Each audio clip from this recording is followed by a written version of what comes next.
Sir ಸ್ವಲ್ಪ ನಿರಾಳವಾಗಿದ್ದೀರಂತೆ ಖುಷಿಯಲ್ಲಿದ್ದೀರಿ ಹೇಳಿ. ಏನು ಸರ್? ಸ್ವಲ್ಪ ನಿರಾಳವಾಗಿದ್ದೀರಂತೆ, ಏನೋ ಒಂದು ಕಾಂಪಿಟೇಷನ್ ಇಲ್ಲ ಅಂತ ನಿಮಗೆ ಈಗ? ಇಲ್ಲ, ಕಾಂಬಿನೇಷನ್ ಏನಲ್ಲ. ಮಂಜೇಶ್ವರ ವಿಧಾನಸಭಾ ಕ್ಷೇತ್ರ ಅಂತ ಹೇಳಿದರೆ 1987ರಿಂದ BJP ದ್ವಿತೀಯ ಸ್ಥಾನದಲ್ಲಿರೋ ಒಂದು ಕ್ಷೇತ್ರ. ಮಂಜೇಶ್ವರ ವಿಧಾನಸಭಾ ಕ್ಷೇತ್ರದ ರಾಜಕೀಯ ದಕ್ಷಿಣ ಕನ್ನಡ ಜಿಲ್ಲೆಯ ರಾಜಕೀಯದ ಜೊತೆಯಲ್ಲಿ ಚರ್ಚಿಸಲ್ಪಡುವಂಥ ಒಂದು ವಿದ್ಯಮಾನ. ಈ ಸಲ ಚುನಾವಣೆ ಅಂತ ಹೇಳಿದರೆ ನಾನು ಮಂಜೇಶ್ವರದಲ್ಲಿ ಹುಟ್ಟಿ ಬೆಳೆದು ಅಪ್ಪಟ ಕನ್ನಡಿಗನಾಗಿ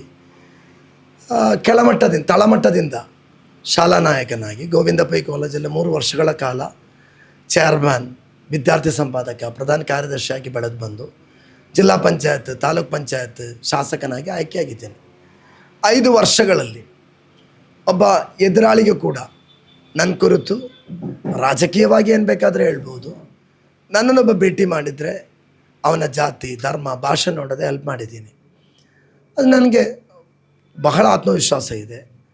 ಪ್ರತಿ ಬೂತುಗಳಿಗೆ ಭೇಟಿ ಕೊಡುವಾಗ UDFನವರಲ್ಲ, ನಾನು ಸಹಾಯ ಮಾಡಿದವರು ಓಡಿ ಬಂದು ಹೇಳ್ತಾರೆ, ಅಶ್ರಫಣ್ಣ ಪರಿಚಯ ಉಂಟಾ? ಇಲ್ಲ, ನೀವು ಇಂಥ ಒಂದು ಸಹಾಯ ಮಾಡಿದ್ದೀರಿ, ನಾವು ದೇವರಲ್ಲಿ ಪ್ರಾರ್ಥನೆ ಮಾಡ್ತಾ ಇದ್ದೇವೆ, ಈ ಚುನಾವಣೆಯಲ್ಲಿ ಒಟ್ಟು ಕೊಡ್ತೇವೆ ಅಂತ ಹೇಳ್ತಾರೆ. ನನ್ನ ಲೆಕ್ಕದಲ್ಲಿ ದಾಖಲೆ ಮತಗಳಿಂದ ಮಂಜೇಶ್ವರದಲ್ಲಿ ಈ ಚುನಾವಣೆಯಲ್ಲಿ ನಾವು ಗೆಲ್ಲಬೇಕು, ಅಷ್ಟು ಆತ್ಮವಿಶ್ವಾಸವಿದೆ, ಶುಭಾಪ್ತಿ ವಿಶ್ವಾಸ ಇದೆ.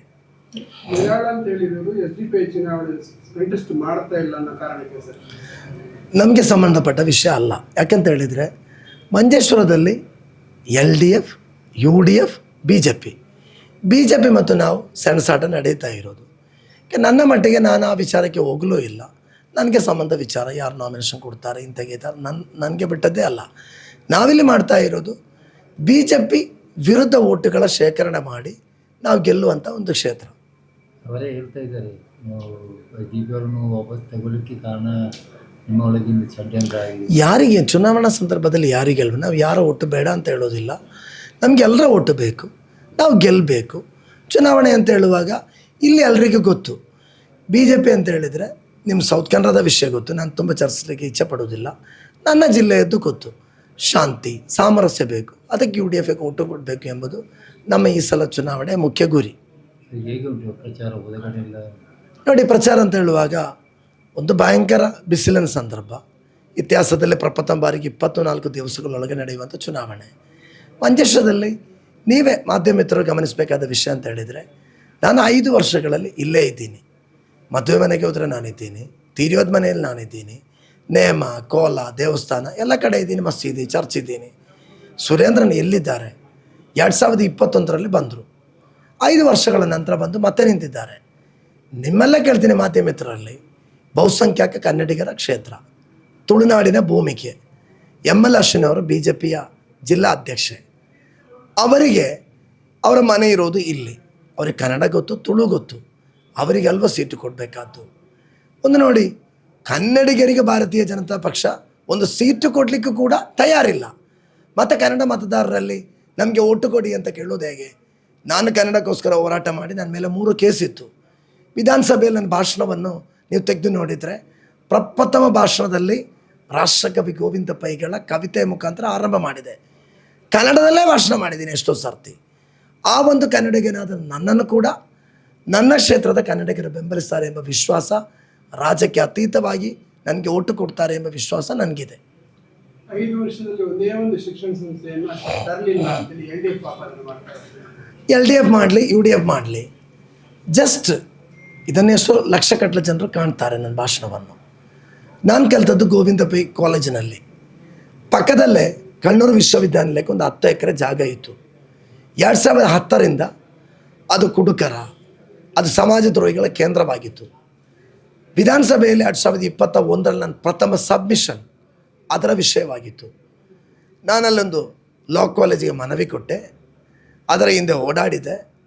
ನನ್ನ ಪ್ರಥಮ ವರ್ಷದ ಫಂಡ್ ಕೋವಿಡ್ಗೆ 4 ಕೋಟಿ ತೆಗೆದು 1 ಕೋಟಿ ಕೈಯಲ್ಲಿದ್ದ ಸಂದರ್ಭ 50 ಲಕ್ಷ 3 ಕೋಟಿ ಕೊಟ್ಟೆ. ಮುಖ್ಯಮಂತ್ರಿಗಳು LLM ಆರಂಭ ಮಾಡಿದರು. ಈಗ ನನ್ನ ಜಿಲ್ಲೆಯ 3S LLBಗೆ ಮಕ್ಕಳಿಗೆ, SDMಗೂ ಇನ್ನಿತರ ಜಿಲ್ಲೆಗಳಿಗೆ ಹೋಗಬೇಡ, ನನ್ನ ಕ್ಷೇತ್ರದಲ್ಲಿ ಪ್ರಥಮ ಜಿಲ್ಲೆಯ ಏಕೈಕ ನ್ಯಾಯಾಂಗ ಕಾಲೇಜನ್ನು ತಂದಂಥ ಒಬ್ಬ ಶಾಸಕ ಅಂತ ಅಭಿಮಾನದಿಂದ ಹೇಳುವಾಗ, ಅದೇ ರೀತಿಯಲ್ಲಿ ನನ್ನ ಕ್ಷೇತ್ರದ 26 ಶಾಲೆಗಳಿಗೆ +1 SLC ಮುಗಿದ್ರೆ PUCಗೆ ಹಣ ಕೊಡಲಿಕ್ಕೆ ಆರ್ಥಿಕ ಕಷ್ಟ ಇರೋ ಮಕ್ಕಳಿಗೆ 10 ಬ್ಯಾಚ್ ತಂದ ನನ್ನ 5 ವರ್ಷ. ಎಷ್ಟೋ ಶಾಲೆಗಳಿಗೆ ಲ್ಯಾಪ್ಟಾಪ್, ಕಟ್ಟಡಗಳು, ಕ್ರೀಡಾಂಗಣ ಕೊಟ್ಟಂಥ ಕಾಲ. ಅದು ಸ್ಪಷ್ಟವಾಗಿ ನಾವು ನಮ್ಮ ಅಭಿವೃದ್ಧಿ ಒಂದು ಪುಸ್ತಕ ಬಿಡುಗಡೆ ಮಾಡಿದ್ದೇವೆ, ಅದರಲ್ಲಿ ನಾವು ಹೇಳ್ತಾ ಇದ್ದೇವೆ. ಬಂಧುಗಳೇ, ಮಂಜೇಶ್ವರ ಅಂತ ಹೇಳಿದರೆ ನಮ್ಮ ಭಾರತ ದೇಶದ ಒಳಗಿನ ಒಂದು ಮಿನಿ ಭಾರತ. ನೋಡಿ, ಯಾರಾದರೂ ನನ್ನ ಕ್ಷೇತ್ರಕ್ಕೆ ಗಡಿಯಲ್ಲಿ ಬರುವಾಗ ಅಲ್ಲಿ ಹಿಂದೂಗಳ ಪವಿತ್ರವಾದ ಶ್ರೀ ಅರಸು ಮಂಜುನಾಥ ದೈವಗಳ ದೇವಸ್ಥಾನ ಇದೆ. ಅಲ್ಲಿ ಉತ್ಸವ ನಡೆಯುವಾಗ ಶುಕ್ರವಾರ ಪಕ್ಕದಲ್ಲಿರೋ ಮುಸಲ್ಮಾನರ ಮಸೀದಿಗೆ ಹಿಂದೂ ಆಚಾರ ಪ್ರಕಾರ ಮಸೀದಿಯವರನ್ನು ಕರೆದು ಉತ್ಸವ ಕೊನೆಗೊಳ್ಳುವಾಗ ಮಧ್ಯರಾತ್ರಿಯಲ್ಲಿ ಲಕ್ಷಗಟ್ಟಲೆ ಹಿಂದೂಗಳು ಭಾಗವಹಿಸುವಲ್ಲಿ ಒಂದು ಕಟ್ಟೆಯಲ್ಲಿ ಮುಸಲ್ಮಾನರ ಹಿಂದೂಗಳು ಪರಸ್ಪರ ಮಾತುಕತೆ ಹಸ್ತಾಂತರ ನಡೆಸಿ ಸಾಮರಸ್ಯದ ಜಗತ್ತಿಗೆ ಮಾದರಿಯಾದ ಎಷ್ಟು ದೇವಸ್ಥಾನಗಳು, ಮಸೀದಿಗಳಿರೋ ಮಣ್ಣು.